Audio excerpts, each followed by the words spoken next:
Okay, right. Thanks, everyone. Welcome for joining the session on online assessments and how not to cheat that will be presented by Scott Smalley.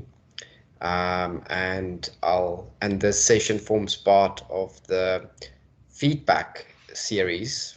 So obviously we had the Journal Club and the Tech Tuesday, and now we have the workshop. And I will hand over to Scott. Welcome, Scott, and thank you for presenting. Good afternoon, and thank you, Giannis, for the introduction. I appreciate it, and good afternoon to everyone joining us. My name is Scott Smalley. I'm the head of Division of Clinical Associates in the Department of Family Medicine and Primary Care in our School of Clinical Medicine. And I'm really pleased today to be presenting.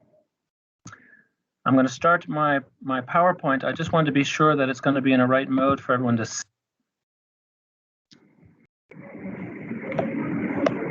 Okay.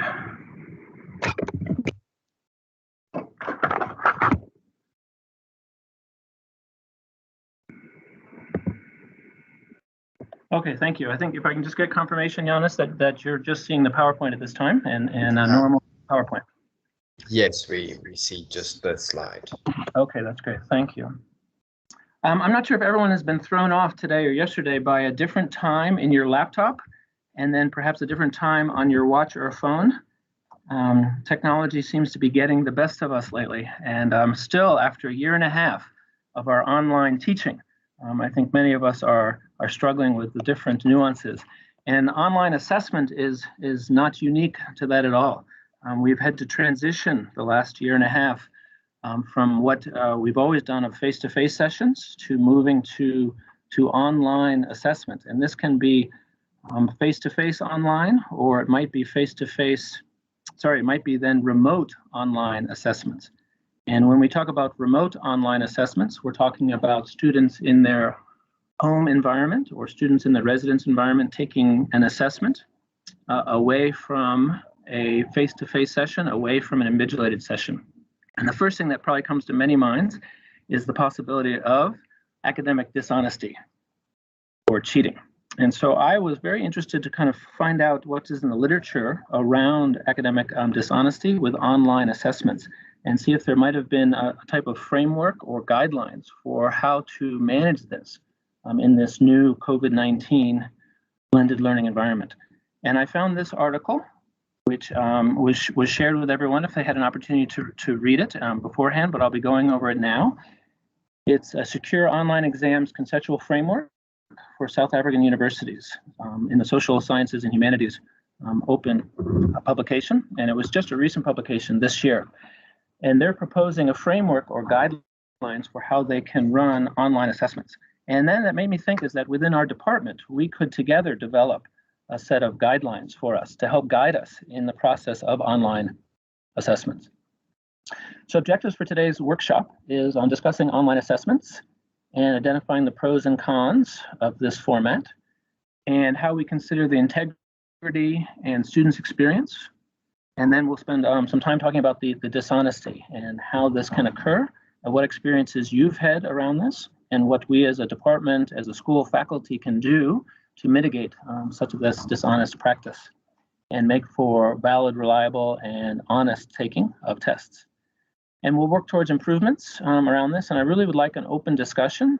And I'm even proposing that from this session, we could start developing a guideline for our department, for our school faculty, and start developing a table of context and sections for us that would be relevant.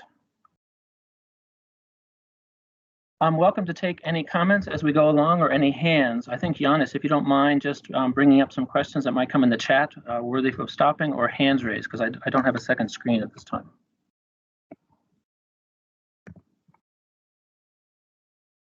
Online assessments are those that are taken through the computer or through the laptop or through a smartphone or through an electronic device. And we're talking about remote assessments where we as the invigilator are not face-to-face with the students and the students are not face-to-face with us or their other colleagues, and that they would be remote, separate, and that we can talk about formative or summative assessments. Formative assessments are those which often are not for marks, but which help to form the learning for students. One might see these as practice quizzes or formative quizzes, or they may be seen as assessments along the way of a block, a journey along the block, or a milestone to reach. Whereas our summative assessments then look at assessing students for an entire block or an entire mid-year, or perhaps then at the end of the year, an entire course. And we can have both of these items online. And then these can be synchronous. So students might take this assessment at the same time, or they might be asynchronous. Students might be offered to take the test at different times, and there could be a window of time, say a 24-hour period or a 16-hour period, or even shorter. And then these tests might be timed or might be untimed, depending on what the objective is for that. These also might include assignments. Students might be given 2 weeks, and then they are to upload their assignment onto an online portal. We also can include different types of formats. This could be our traditional quiz or test or portfolio, or even animation or game type features in order to assess students. And of course, the purpose of assessment is for acknowledging competence in students in the domains of knowledge, skills, and attitude, for providing for us a means of certification, particularly in a professional degree, and also, of course, for ongoing learning and development for our students. And of course, online allows for multiple types of questions, short answer or multiple essay questions, fill in the blanks. And even with the computer aids now, we can do some really fun hotspots or the drag and drop features. And a really good part of online assessments is providing for students feedback, and both formative feedback or summative assessment type feedback. Traditionally, with formative assessment feedback, you're giving the students are receiving the test, the questions, they're receiving the answers, and they're seeing how they answered. And often you can provide individual responses for each choice. If you have a multiple choice with 4 distractors, and one of those is a right answer, you can explain why each of the distractors might be incorrect and why the correct answer would be correct. And this is really nice for learning assessment for learning. Or with a summit assessment, often we're just providing students with their mark. That itself can give some feedback, but much of the literature says just providing marks is really inadequate feedback for students and their learning. With an online assessment, you can then add features for further feedback, which helps be really important. And with all of our assessments, we need to be sure that they're in line with the Bloom's taxonomy, so we have alignment throughout our content that we have, throughout our learning levels, and throughout then our testing procedure, as well as similar modalities, which we'll come to in a moment. So I just wanted to show here about Bloom's taxonomy is the different types of questions that can be assessed online, which would match then the different levels of Bloom taxonomy. And I think many people are surprised that even at the higher levels of application or analysis, you can have a good multiple choice question, which can help to measure students' learning abilities, even at application. There are also multiple other ways to test, and many of these are featured online.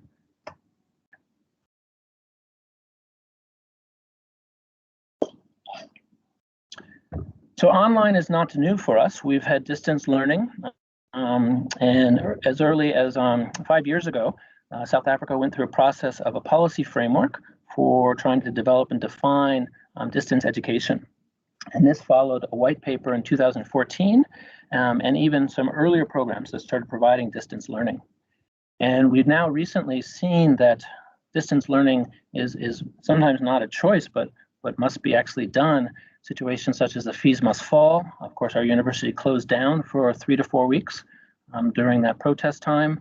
And now with COVID-19, and we see the benefits of moving towards a blended learning situation of online learning combined with face-to-face. And much of it is about saving, of course, the academic year. But what has tended to happen is many of us have just taken our materials that was face-to-face and just brought it up online. And we need to question if we're actually teaching what is a true online program and able to allow interaction with the student through this online medium. And then are we able to assess appropriately for this type of online interaction? Now, many benefits. Students are easily able to access an assessment during the level for level 5, students weren't coming to campus. Currently, we're reducing the number of face-to-face sessions that we have. We're only limited to skills interactions or small group tutorials or our high-stakes assessments where appropriate. So students are already at their home or at the residence and can log in to take an online test. These times can be very flexible, and we can offer different dates to take these tests. And it is usually ease of administration. Once you get the test uploaded to a computer software system, then it's quite easy to run these tests, to administer them, even to administer them at different dates or different times for different student groups. Of course, there are things that are required. And here in our context of South Africa, that can be difficult for making sure all students have access to a device, making sure that we have consistent internet connection, electricity. There are the advantages of matching with Bloom's taxonomy, and even at the level of the multiple choice can be at higher levels. And there is really good option for feedback, which can be immediate feedback or delayed feedback. As we were saying, it can be very focused feedback, narrow or wide. And we can think about providing feedback, for assessment of learning, assessment for learning, and assessment as learning. Okay, I'd like to include those audience members. Please, if you're familiar with Poll Everywhere, this is a really fun online engagement. You can go to a browser and enter in at the top that URL, the pollev.com/ScottSmalley136. And once you enter into that, it'll ask you just for your name. Your name is not posted though. And then you can answer a question. And I'd appreciate if everyone takes a moment and for them describe what is a pro that you've experienced for online assessments in this last year and a half.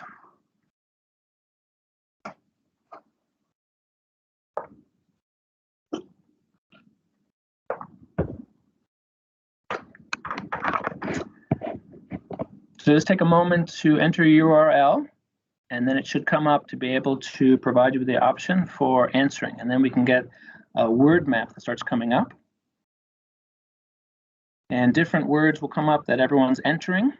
And if some of us are entering the same word, that word becomes bigger on our screen. So I like to see some of the pros that we're hearing about is the flexibility of it, incorporating of a flipped classroom. I like that people are understanding it's convenient. I mean, there is a bit of a learning curve in the beginning, but then it can become very convenient. That it's short, that we can do short online assessments, or they can be longer. Okay, the word flexibility is starting to ring true for many of us. That it's also asynchronous. Okay, I'm seeing the word paper, and then I see the word save. I wonder if those went together. It could save on paper and save on our resources. Oh, I like someone to put an instant. That's right, it's very much that it comes instantly, it's very quick, and we can often get our results very quickly. The online systems will often mark the assessment for us, and we can get results right away. We can often get good analysis through the software programs that are there. Creativity, I'm glad to see that. The online doesn't limit us for different types of questions to ask, different measurements of our domain that we can do for assessments. Programmatic assessment, I see that word coming up, and I think that's great, is that often many of our programs are moving more towards programmatic assessment during this COVID-19 pandemic, where we have multiple short, low-weighted assessment opportunities. And that students will then have multiple data points of assessment over time, over a course, and that these multiple points then add up to be our summative overview of our students. And online assessments are great for that. All right, thank you, everyone. This is a really nice contribution. I like what we're seeing here. Some great words, some great things happening. I'm going to just take a screenshot to hold on to those words. Okay, on the other side, then, there are certainly some cons and some difficulties with online assessments. So we mentioned some of these is that the resources may not be available. Of course, during the during the start of the pandemic now, WITS has moved towards trying to provide students with laptop devices through a loan program. NSFES has tried to provide some additional funding for that. There are certain programs that might provide within the redirected fees tablets for students. But then, of course, the device needs to be maintained and working, and all the keys on the keyboard need to be working. And there's the option of online remote assessments to incorporate what's called monitoring or proctored monitoring, where we would engage the web camera of the laptop or of the phone or of the device, and then we could actually monitor the student during an online assessment. And this could be a proctored remote exam, but maybe the camera might not be working. We also can use the mic to engage with the student during the exam, but maybe the mic not be working. Or we'd need a good test environment. Where is the student sitting? How is the lighting? Is it appropriate? How is the noise? Can the student be in a quiet space for the required amount of time? And of course, internet connection. And we know even with VITS, we like to see the Wi-Fi can drop out here. What's the signal strength? Are students using Wi-Fi or using data? And then, of course, there's the cost of data. And VITS is providing 30 gigabytes to students. 20 during the nighttime and 10 during the day. And we find that students do go through that data pretty quickly. And then power supply and making sure devices are charged up and ready to go should there be any power outages. But also Wi-Fi is often reliant on power. People's homes who might have Wi-Fi or whether that's on a battery system or not. Okay, and then of course with remote testing is we are not physically there with the student is not with us. So it's an unmonitored, unproctored assessment and large opportunity for cheating, academic dishonesty. And then we also need to make sure our curriculum is aligned. And I think recently many of us have just moved our paper-based tests online, and this may not line up appropriately with our content, with our teaching methods, with our learning levels. Okay, I'm interested for the audience members, for you guys here on the call, to share with me around what are the cons you've experienced. I know many of you have been running online assessments. Some of you are doing face-to-face online assessments. Some of you have done remote assessments. Some of you may even have tried proctored remote assessments. And you can type in a full sentence here. It's not limited to one word.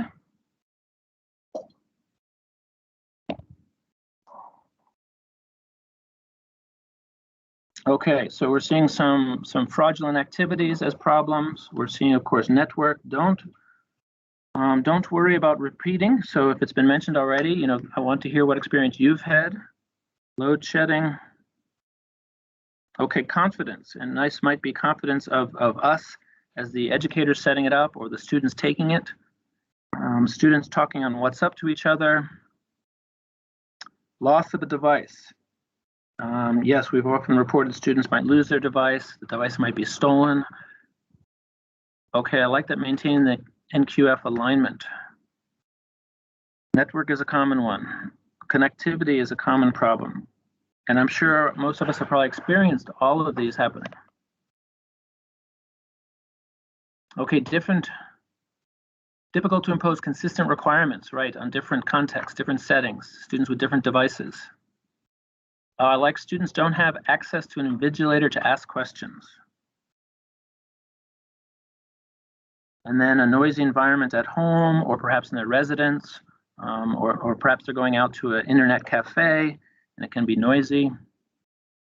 Okay, weaker students progressing. So that might be our failure to fail coming into play here. Anxiety about rapidity of students writing on a tablet. Okay, so a small keyboard on a tablet or perhaps even a phone. These are some great responses. Really appreciate you guys taking time to write these. Okay, poor students less confident typing. And so these may require adjustments. Do you offer a longer time that the test is available to allow people to type? But does that longer time open up for more fraudulent activity? Integrate the e-assessment with LMS align objectives with test objectives. Yes, we talked about the importance of there. This is great. Thank you guys for commenting. No educator creativity, online exams. Okay, I'm going to move on for the next slide.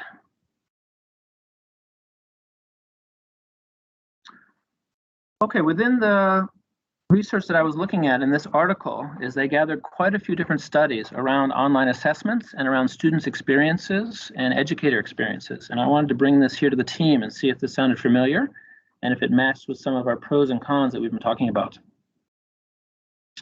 So they have conducted some online proctored assessments, and so therefore the student's camera is on and the student's microphone is on. And then there is a proctor who's engaging with the students through that microphone and through that camera.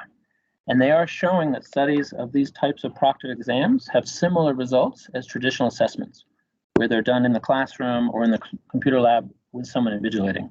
And that would be that the marks are similar. And we can see that responses from a group of students, 70% saying that it was difficult to cheat when there was remote proctoring happening, when the camera was on, when the microphone was being used, when they knew someone was monitoring their movements. And a large majority said they'd write an online assessment again, so that's a positive outcome for students. Some did have privacy issues. And then, of course, as we mentioned already, some experienced technical problems. Not that many. Now, this was a study in France, and so we can think about the context of France versus our context here in South Africa for maintaining power or maintaining connectivity. Other studies that they brought into this study to see about remote learning is they felt this, the students saying they felt supported when there was an online proctor available and that they could really focus on their exam. And if a question came up, they could ask of that online proctor through the chat feature or even through the microphone and engage. And they had positive attitude of this exam and felt that it actually was not as stressful as they were anticipating. However, there was some downsides of anxiety, and that there was just the difficulty of getting online, the anxiety of connecting, of making sure the questions were coming through, the anxiety of being sure the questions they answered were being uploaded. And first-year students were facing more problems than the more senior students, given their newness to computers, to interacting with connectivity and being online.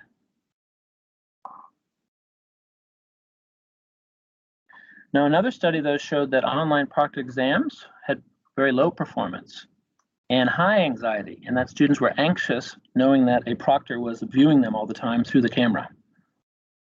Just as I'm a bit nervous right now, I'm talking with you all, I can't actually see you. I'm imagining what we're perceiving for my activities. And also many of these proctored required online authenticity, where they would have to go through a series of passwords or a series of answering questions, predetermined questions, and that made them very anxious before starting the test. And it's not surprising the last one, asynchronous exams had a higher rate of marks compared to synchronous exams. And they discovered then, due to different fraudulent activities took place, students were increasing their marks on that online exam. Because of the asynchronous nature of it, as someone mentioned earlier, due to a large window of time, students could share with other students later in the day. Of course, those marks could be increased. So to talk about academic dishonesty is these authors are using the fraud triangle, which was proposed by Donald Pressey in the 1950s. And this was proposed and used in employment settings where fraud occurs from people in work situations.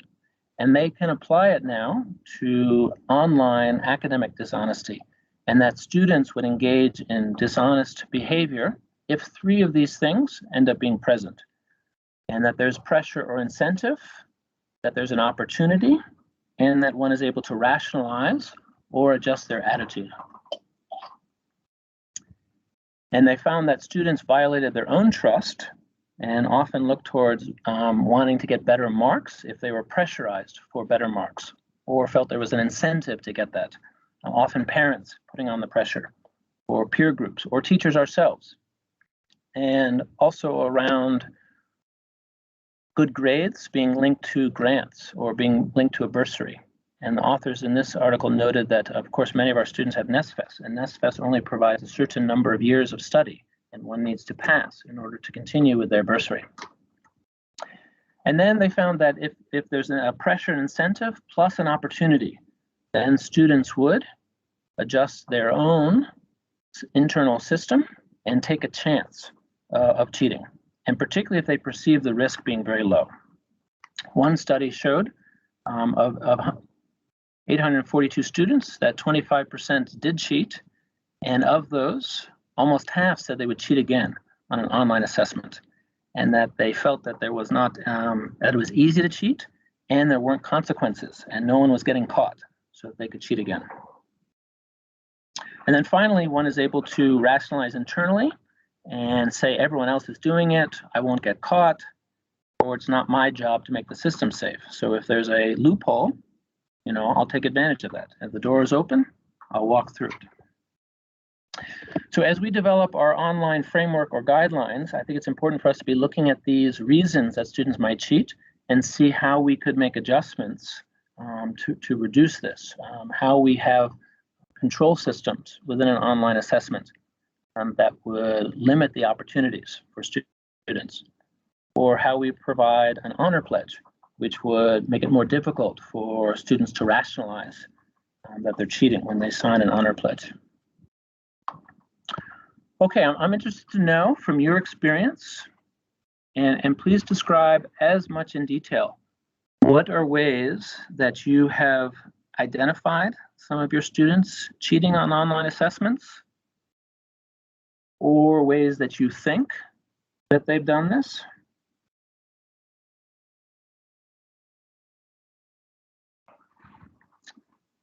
So we have students who are collaborating with other students, and this could be that students sit together at the same time, all three of them with laptops or phones open to take a test.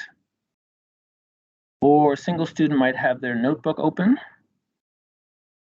or they're looking up on the website to Google different items or looking up answers. They're leaving the test website and going to another website. Okay, some students are coming up with the answers and then they're sharing the answers and paraphrasing and recording questions to share. They could be taking notes of the questions to share. They could be screenshots of the questions to share. Okay, we have that some educators have had similar responses for take-home assignments. Yes, and is there plagiarism that we start to notice? And they're using social media to interact with each other during test time, talking on WhatsApp. And we've certainly seen where someone could sit down in front of the computer and pretend to be their friend and take that test for them. Okay, yeah, so one of the consequences means our question bank will need to be expanded. That's right, if these test questions get out there now, then we would be needing to rework and expand. Okay, smart students going first. And then when you have a window of test time open, 16 hours or more, these other students can get those answers and take the test later. And I think I appreciate that pressuring smart students. There's a lot of peer pressure happening around this. And that then leads into what we saw earlier about the fraud. That's the first part of the triangle. Students feel pressured by others. Okay, the theme of collaboration is coming up a lot. Thank you. Okay, we are not unique here at WITS. We are having online assessments. We are having these unproctored, and we are having students who are engaging in dishonest academic behavior. Okay, from the study, they found similar ways that students have cheated. When you have weak identifying controls, students can pretend to be someone else. The students collude with each other. We've talked about the Google searching. And some students will take advantage of technical problems and then hope for a rewrite. They'll say their power is out, or the battery has died, or their connection to the internet has gone down. And then they may have more time to be able to study and write later, or more time to learn from their fellow students about the test. We have even heard here at WITS that there was a loophole within the Ulwazi test and quizzes where somehow students were able to go into the system and access a test and questions before it was released online. So that's number 6, there being poor security within the online system. And of course, from the age-old use of crib notes and students writing notes or using their textbooks during a test time. And I found this one pretty amazing, is the study found that there were students with glasses that had wireless camera. And so students were, during a proctored exam, and they were having a webcam watching them using these special glasses with a camera and able to show their screen to other friends who could then get the answers, take the test.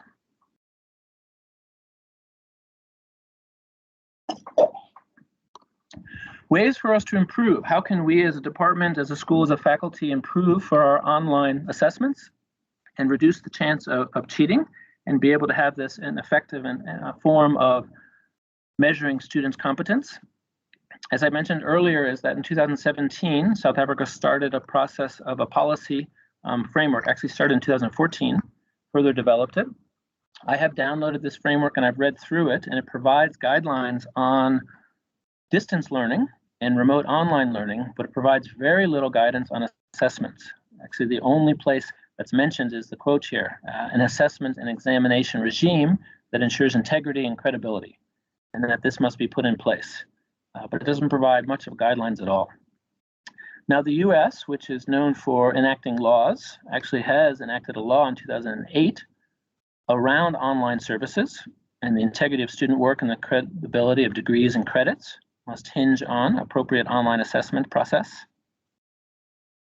There's recommendations from this article around the framework that would include honesty code, and they find when students respond and answer an honesty code, they're less likely to cheat. It doesn't reduce it, but less likely.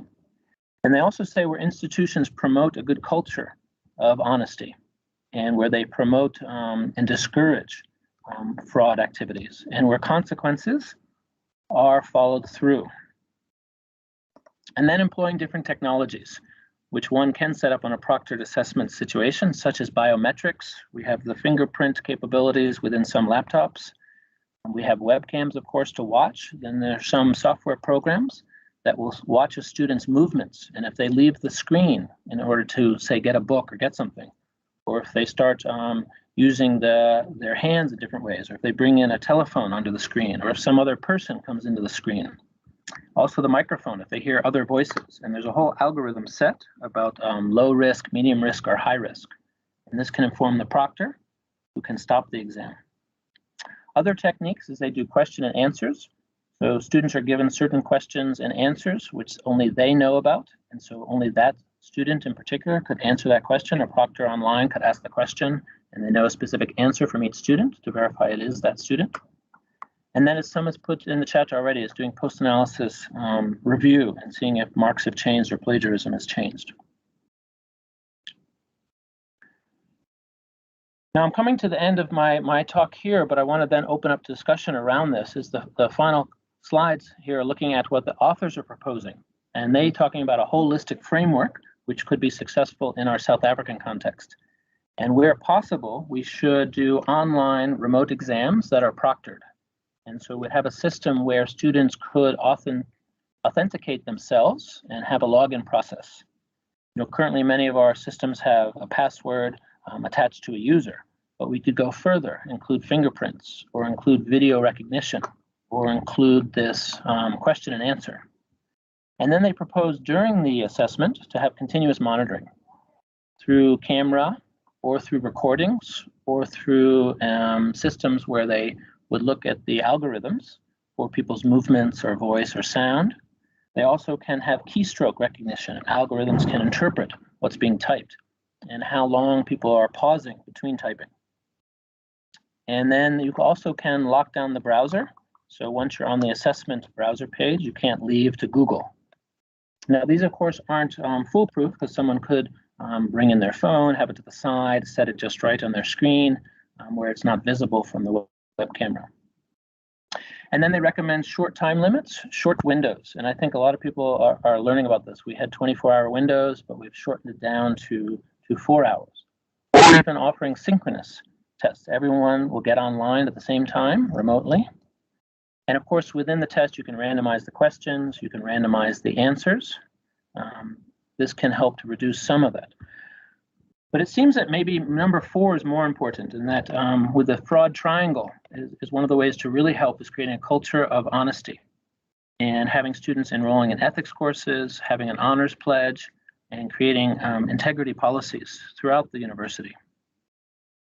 The exam system enablers are quite helpful with ICT systems, and that's around educating our staff, our students, our educators around how these systems work and being able to use their security features. And then lastly, developing partnerships. And there's so much that we need to learn. You know, within just our division of BCMP, we have some experience, but it's much richer if we're going across to other programs and learning about online assessment and the challenges they have and the ways that we can be more effective together, and sharing different hardware items, sharing different software items, involving the ICT, involving our governments in support, and even in our communities around honesty, and our families, the families of our students around honesty and interactions. Okay, thank you for letting me share and providing some background and bringing us up to date here on this. And I want to engage now with a discussion around these questions and other things that you can bring to the floor. And one of my goals is hopefully number 8, is we can start developing a remote assessment framework. And I'd like to take some notes as we're discussing and think about different sections of this framework and different areas that we want to cover. And please, let's open up to questions. Do you use remote online assessments? And have you done that where students are not with you? Or are you doing online assessments where you're face-to-face? And how is your test structured and set up if you're doing remote online assessments? Have you used an honesty pledge? Did you start without one? And did you add one? Did it make a difference? Do you have consequences if there is dishonesty? Do you provide students with a list of the rules and areas where inappropriate behavior will be called out? And what are those consequences? And have you gone through that process? What types of fraud have you discovered? How was this identified? And what methods are you using now to reduce this? And then what type of feedback are you providing to your students through these online assessments? And feedback around being honest, feedback around what are the consequences, feedback around the assessment and its usefulness.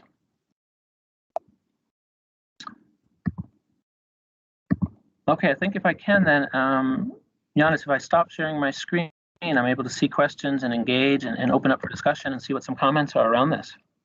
Sure. So there was only one comment. Well, I can see you opened it now from Shira, and with a question.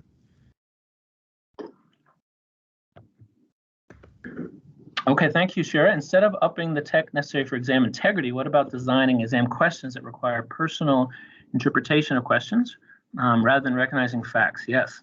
So going for higher level learning questions and making these open book questions or open tablet questions, or even encouraging the Google searching. Because of course, as clinicians, we're in the clinical areas and we want to encourage our students to look up information with their tablet or phone there. Okay, then the second part of the question, and for MCQs, it's possible to generate individual questions by changing variables using a short piece of coding so that each student gets a different question, all marked by computers. Okay, thank you, Sherry. Yes, I've heard you speak about this before. Do you want to just come in there and just speak a bit more about this coding and this branching that MCQ questions do depending on how students respond? So I see that Shabir is very interested in it as well. Scott, thank you for a lovely presentation. It's really nice to be thoughtful about exams and assessments and feedback and what it actually means to students and why students could possibly cheat. And I love the idea of looking for reasons and then looking to see if we can change our behavior so that those reasons aren't as apparent. But then on the other side, this idea of generating individual MCQs is taken off quite well. There's a guy in the maths department who's doing it and a guy in economics who's also doing it, where they set a problem. So it's essentially something that can just be worked out, and they change the variable per student by using, apparently it's a 3 or 4 line piece of code, and they write it themselves because they're coding buffs. But it's something that I think we should really be investigating in the faculty, because for the kinds of things like calculating a dose or looking at readings or diagnostic things, it doesn't have to be numerical. You can change questions with regard to symptoms or diagnoses or that kind of thing too. And we could be generating these different kinds of questions or even just groups of questions so that it's much harder for students to collaborate because nobody knows if they've all got the same question. So that's one step beyond just randomizing the answers So instead of saying the answer is A, you do have to say the answer is, I don't know, amphetamine or whatever it is. And unfortunately, our students would know about that, right? So I do think that we need to look at exam questions as well as exam process before we get tied up in producing frameworks and running things in a certain way and hoping that that will produce integrity. Because I'm not sure that ultimately it will, because the stakes are so high for getting good marks. I do want to engage also with your point 4 on the list, which was, what are the consequences of cheating? And unfortunately, with all the electronic proctoring out there, we would need to be very sure through our WITS legal office that the proctoring that was used produced enough evidence to show that a student was cheating, because otherwise it's toothless. You can have as much proctoring as you like, but the students know there's no consequence to it. Even if they're fingered as being cheating, legal office won't pursue it. So I think that the consequence is just as important as the honour pledge in advance. That's enough from me. Everybody else will pick it up. Thank you, Chair. Appreciate it. And I just wanted to ask Shabir, do you want to follow up with your question you put in the chat, or has Chair answered that for you? No, she's answered it, but I think that is a useful idea. Thanks. That's great. Thank you for that. And then Shira raised the point around the different types of questions, and Nabila, you've just followed in the chat. I also see some hands up. So if I might, I'll go for some hands, and then Nabila, I do want to come back to you. And I also see Catherine, your comment there as well, and Kopus. But I think Dina Ruth, your hand was first. Is that right? Or do I have that? And then I saw Victor's hand as well. Yes, thanks, Scott. So I just had 3 things I wanted to touch on. The first is just on what Shira was mentioning. So I remember being a 5th-year medical student, and the Department of Surgery actually ran an online exam in the Path Lab, similar to what's being discussed now. So you would get a case, and depending on how you answered the case, a particular answer or pathway, you would follow a particular answer or pathway. So if I thought something was, obstructive bowel, and I clicked A, or I clicked a particular management, then it would take me to the next screen and say, okay, your answer was correct, incorrect, or okay, this is what happened to the patient when you gave them this management. And so it was different for every student. And obviously in GEMP 3 and 4, when you do surgery, you're in a small group of about, Dr. Emil, correct me if I'm wrong, but about 35 students in a group. And so they were able to run the exam tests like that. And so that's something that's already, I think, being done. I don't know if it's being done now. I was in 5th year a while ago. And then the second thing I just wanted to speak on was your point on academic honesty, creating a culture of academic honesty. And I almost feel or see it as, as a subculture of a bigger culture where we earlier on need to be creating a culture of non-competitiveness and inquisitivity, excuse me, and sort of independence amongst the students, right?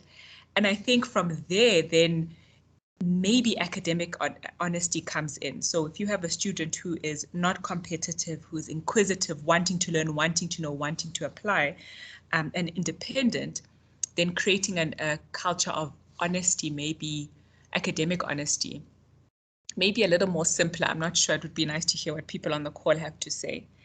And then finally, just to speak to that slide that you had about remote online exams, we did run remote online exams in GEMP 1 and 2. I won't go into too much detail. Once we get back to your slide, I'll answer some of the questions, but I'll let others speak now. Thank you. Great. Thank you, Dina Ruth, for bringing that in around surgery. We can contact them to learn more. And I really like your thinking around this culture, subculture, and ways that we can influence that. I mean, from this article and other reading, it seems that has a very large influence, particularly when you come back to that fraud triangle and that component there. Let's hear from Nabila. Do you want to come in from your chat? I'm not sure if my chat was first or if the next hand was first. I'm flip-flopping between the chat and the hands. So okay. Go ahead. So I don't know if it's a lot more to add. I was just wondering, in our final years, for us to worry about cheating might not be too much because most of our questions are application-based. with a lot of them moving into analysis. And these are the clinical associate final years. But when we speak about our lower years, a lot of it does come back to comprehension, where cheating could then take place. So I'm just wondering, is it too much to ask of the lower years of us to add application-based questions for their year, or that meets their objectives? I'm not sure if it's too much to ask of them at this stage. Okay, I think that's brilliant. I mean, we tend to think of recall questions in the lower years, but certainly within that, there's areas of application that can be done, and I think that's something certainly for us to look into more. Is those Scott, higher level? Yeah, Go ahead, I see Sarah. you have a whole lot of hands up, but I just in response to Nabila straight away, one of the things we have to shake ourselves out of is lower level and higher level in thinking of Bloom's taxonomy, because it's not that you would want your lower years to do an application style question. They could give you a personalized, excuse me, it's been a long day. They could give you a personalized viewpoint. So you could ask for perspectives on public health, or you could ask for their opinions on. What I'm trying to say is it doesn't have to be that they're making a clinical application for the question to be customizable. It could be just part of their individual experience and thoughts. And that can actually also lead to straight comprehension, whether they've got a handle on a situation or not. So it doesn't have to be lower order versus higher order. Sorry to interrupt. I see you've still got lots of hands. I appreciate that. No, thank you. That's great. And then, yes, Victor, your hand has been up, and then I'm going to take for Catherine next. Victor, go ahead. Hi, thank you very much, and a really interesting presentation, and it's become so real for us. And I think that for me, one of the bigger challenges, and goes back to Dina's point about the academic integrity and honesty, but also how that extends beyond, especially because in our professions, we have this expectation to be honest and display integrity, and the oath that we take is essentially, in our practice, is essentially maybe like an honor code that we sign, etc. And yet, students need to be seeing the bigger consequence and equating it not just for, well, if this is, I can do this now, I can do this with medical aids, I can do this with the Health Professions Council, I can do this with a range of things as long as I don't get caught. And as the article talks about these different traits and the different characteristics. So it's, I think that it is important that we're addressing the short-term consequences, the short-term punishment or the decisions that come from that. But at the same time, it's that culture of a bigger professional aspect that we need to also interrogate and build in. Thanks. Really interesting. Thank you. That's very nice, Victor. The professional component certainly links in. I mean, we often talk about if you're cheating on a test, then you're going to somehow not have the information, that knowledge, that skill to help your patient in front of you. I like that link in there. And studies have shown students who cheat in school continue to cheat in their profession, and that can have larger implications for us. Catherine, please, from your chat. Yeah, thank you so much. Are you able to hear my voice? I've been having trouble with my mic today. I do hear you nicely. Okay, great. Thank you. Like everyone, I'm really enjoying this discussion, and everyone's points are adding to this. Thank you so much for getting us going. And the paper itself, I think, is excellent. I've just got 2 points. One is for students coming towards the end of a particular learning pathway. I often think that some of the humanities methods of testing, which come from places like fine art, literature, history, philosophy, even journalism, and perhaps just in some degree anthropology, could be fascinating, such as presenting people with a kind of box, obviously online, that could be a folder, with primary materials in that have been carefully selected, but which are randomized, so that there might be this newspaper article, this government document, this green paper, this image, this slide, this voice note, and then getting the candidate to arrange them in a way that makes sense and elucidate their connectivity, so that, and only somebody who would know a broad range of material and who'd reviewed that very well would be able to organize the material in that way, so that there's a sense in which there's a kind of craft, a making element, which requires, and there's a time that's set. So there's a tension in that. There's a time that you have to perform this task in. But it is theoretical, and it does require reflective thinking, but it's also a little bit more real worldish. You know, given this 2-hour segment, how can you work through this material and arrive at this? And in the case of clinical sciences, it might include casebook material on a tablet, a WhatsApp message, which is how I understand clinicians are often exchanging information. Just say they imagine that they're in, you know, Professor Musa's Chiawelo clinic, and they have to do this, this, and this in a row. So I think that could be quite fun. Of course, it does require more time to not only make that package, but to assess it, to assess how people have assembled that. And each student would come up with obviously a necessarily slightly different answer, even though they would be responding to a broad set of criteria. And then my second point, which is much shorter, thankfully, everyone, is this question of randomizing and the algorithm method and so on and so forth that people have been expanding on, which I find fascinating. I've been part of an experiment of that on Moodle many, many years ago at UKZN with health science students. But in that place, one thing we added was peer assessment. So it wasn't only that the algorithm would have a right or wrong answer, and these would be randomized, and they would also be related to how the students had done in previous tests, the individual student. So there's an element of boutique testing there. But there would also be a couple of questions that would require longer answers. There wouldn't be multiple choice. And there we got students to assess each other's depth of answer, with obviously a proctor coming in the form of the class instructor. And those were some very, very interesting assessments. And because students are also pitching themselves against their peers and can hear and see their peers' responses, there was a heightened sense of responsibility and of co-option in the testing process. Those are my 2 points. Thank you so much. Oh, really nice, Catherine. Always appreciate all of your medical humanities edition and thinking there are multiple methods for assessment. And in science, health sciences particularly, we should broaden that. Peer assessments you're bringing in. Other hands are coming up, so I just want to see in the queue now is I'm going to look to Giannis next, and then Kobus, and then Nika, and then I think Starlin and Aviwe.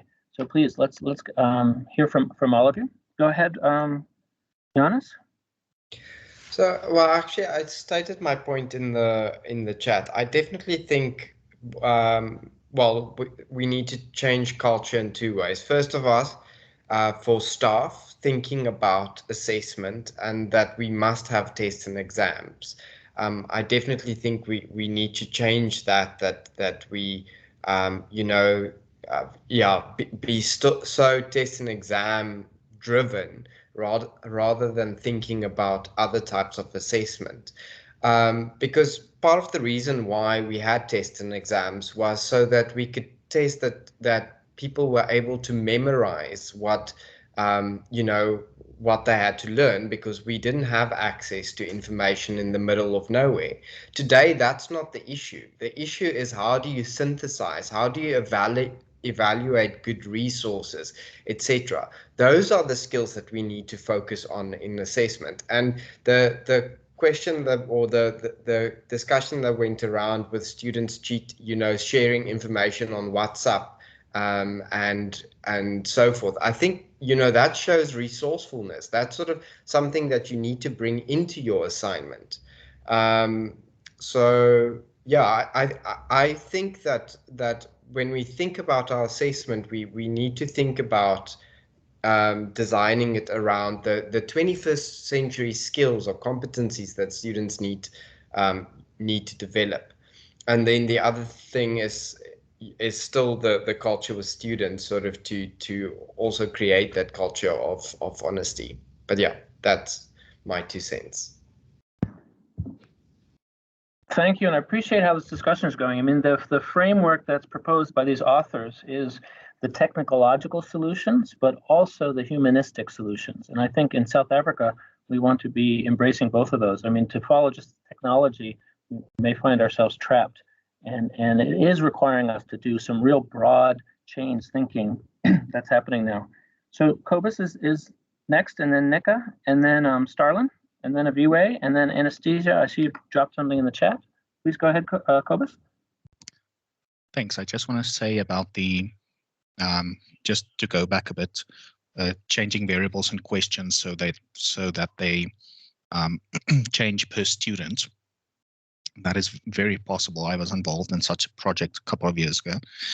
And the problem with, for example, going to mathematics and changing the variables, those are numbers which are easily changed. So for things like treatment or disease versus treatment or things like that, we have to have lists of possible diseases with lists of possible treatments. And it gets infinitely more complex as the question broadens or as the tests go on. And you also basically have 10 questions in the place of 1. So we have to keep something like that in mind, but it certainly is possible. Thank you. Thank you, Cobus. Appreciate that. And then Ngqo, thank you for joining us. Welcome. Thanks very much for having me. Yeah, look, I think it's an interesting discussion. I've only joined teaching GEMP 4s this year, or being a course coordinator this year, an academic coordinator. And maybe it's because I'm kind of late to the game, but I also think we need to talk more about what we're actually trying to achieve. Because we've put a lot of thought into this, and we do all of these things that people are talking about. We use very Catherine-like assessments. We make students do high-stakes presentations in teams. We make them evaluate each other for contribution and professionalism. You know, I've gone to great lengths to make sure that we're testing at Bloom's higher levels. And now we have a combination of applied public health to substitute for the clinical parts. And we do spend a lot of time getting them to apply ideas. The question is, how do you mark that?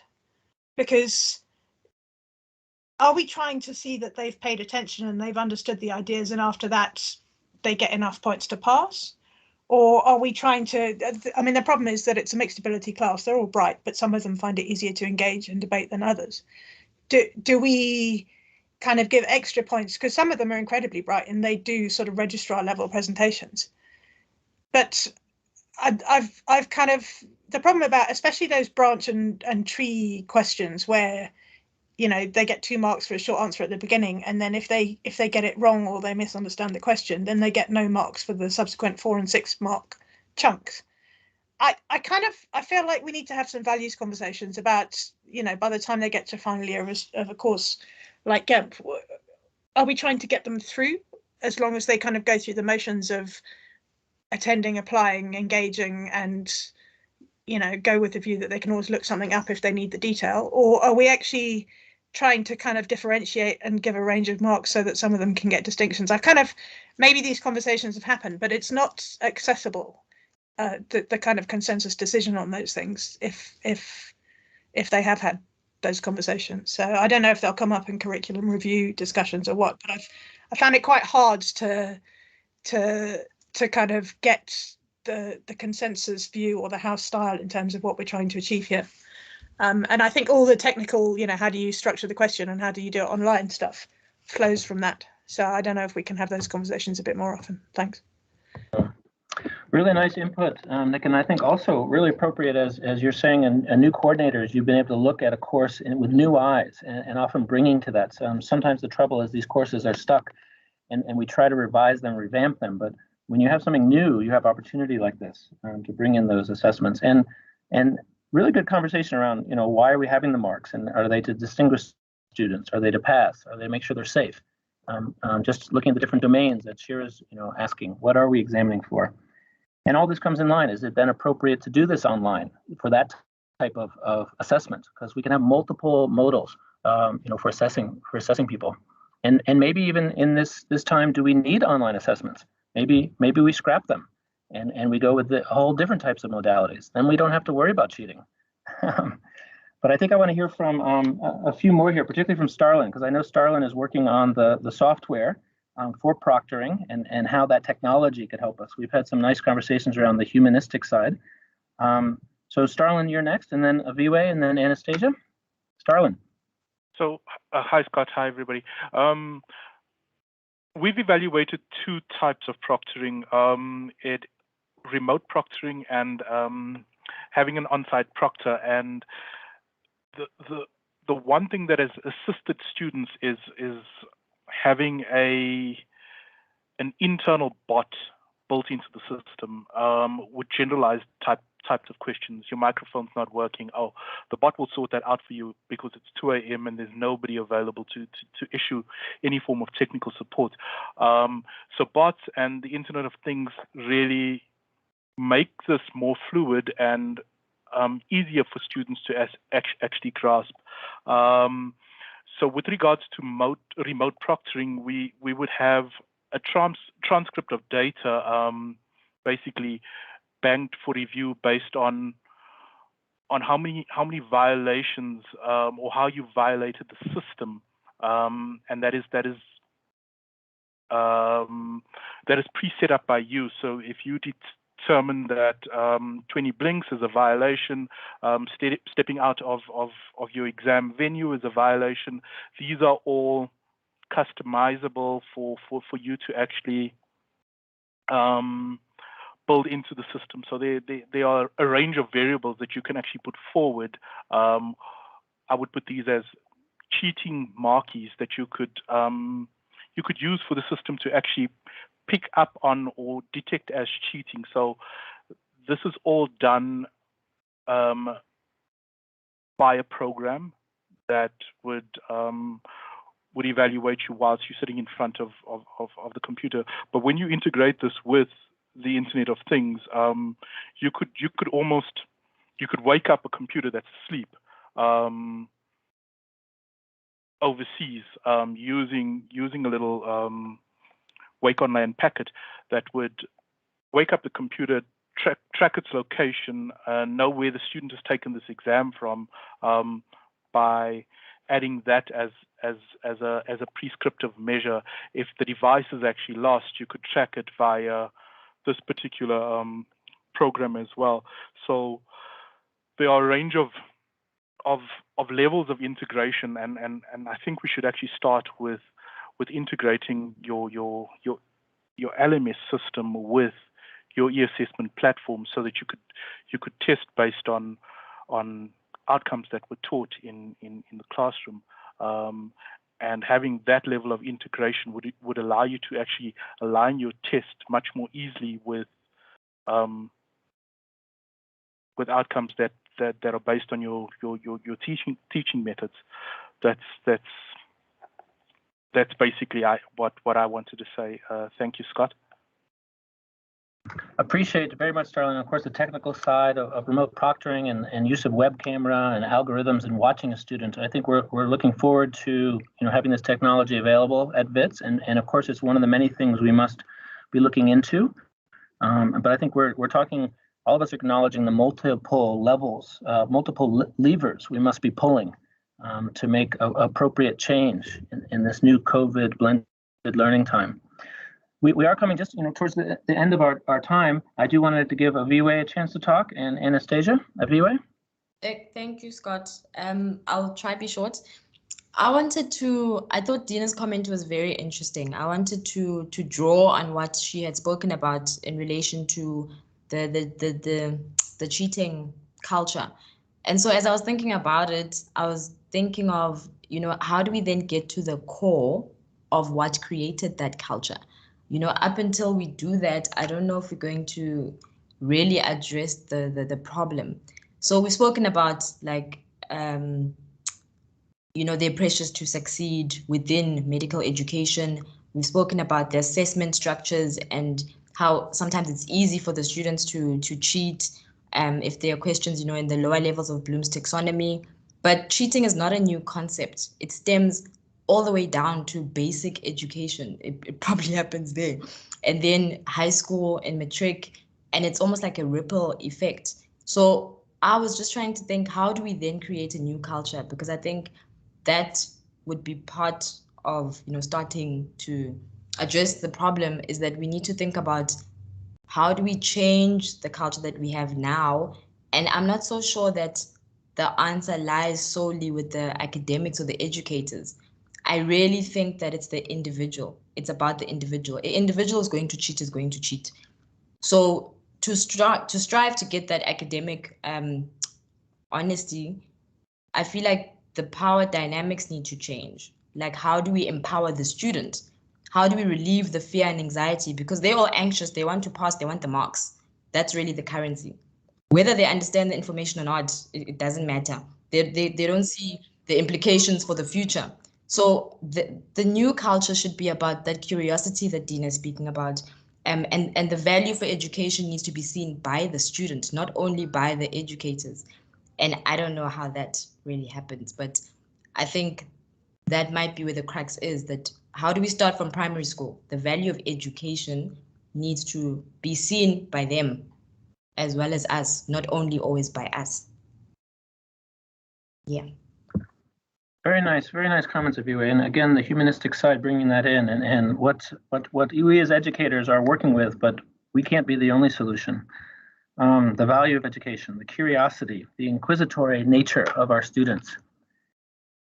Thank you. Anastasia, are you still with us? Would you like the last response? Thank you so much. I think Aviwe wrapped it up nicely, Scott. And Dina Ruth has also commented in the chat function that, you know, the whole thing of looking at creating a new culture that will influence subcultures is what it is for me. Interacting with the students, the ones who've just come through and doing their orientation, I've picked up a huge anxiety around assessments. And I think that is one of the cultures we need to address, like Abiwe has said. And then when we look at understanding or unpacking what an assessment truly is for, from both our ends and the students' ends, you know, where we don't have assessments that are set up to fail students, in quotes, or, you know, ask information that is unnecessary, or assessments that are too tricky, or too, you don't really know what it's measuring, like a few of the colleagues have mentioned. Then when students know that an assessment truly helps them see and evaluate where they're at and how ready they are for the short term and the long term, for me, may help going forward. The experience I shared on the chat was just, you know, a session with 2 students who had had issues, and it became very clear to the panel that they didn't understand the consequences or the implications far-reaching of what cheating as a final year medical student meant. And once they understood that they will literally, the effects that has in the long term, they were very remorseful. And yeah, so it's a lot to unpack. It's a whole new culture to speak to, and I think it must start very mindful with everyone together. Thank you. Thank you, Dr. Anastasia. Really nice words to end this discussion. I don't think I could have said that better. So I appreciate everyone taking time and engaging with this. Giannis, thank you so much for the time to allow me to present this, and really appreciate it. I've taken like 3 to 4 pages of notes.